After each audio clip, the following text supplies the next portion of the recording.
Ayan guys, magluluto tayo ng pananghalian mo. Grabe, ang sobrang init yan. Hagard-hagard si Inday Badiday. Punong basang-basa yan sa pawis sa sobrang init dyan sa kusina. Grabe, ayan po yung naluto ko. Ginisa na ampalaya na may itlog at yung maliliit na hipon lang inilagay ko. Simpleng ulam at simpleng adobo. Ayan po ang inulam ko, may leftover pa na piniritong isda. Ayan po yung lahat na niloto ko para sa pananghalian dahil pumunta dito ang apo ng alaga ko. Ayan, ang dami kong naluluto.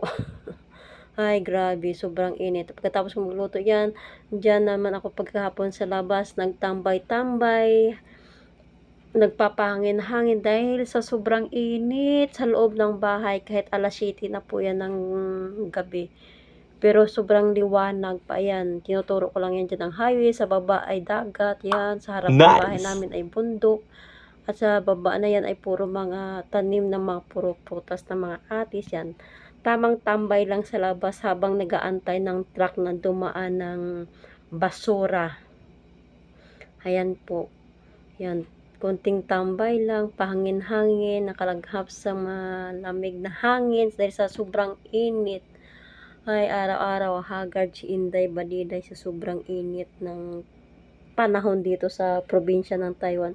Pero sa city, sa Taipei, umuulan. Ayan na po. Parating na po yung basura dahil sa dami naming basura na parang 4 na araw ata na walang basura. Hindi ko po alam kung bakit. At wala naman binigay sa akin na notice ng kwansang basura kaya hindi ko alam kung 4 na araw na walang dumaan na basura dito. Sinabi lang tauhan ng amo ko ng bayaw niya. Ayan po. Halos mga balat lang po yan ng mga langka na tinanggalan ko ng laman. Yan. Ngayon po. Dahil sa daming basura na yan. Yan. Konting alas 7 na po yan ng gabi. Pero maliwanag pa dito. Ayan po. Diba?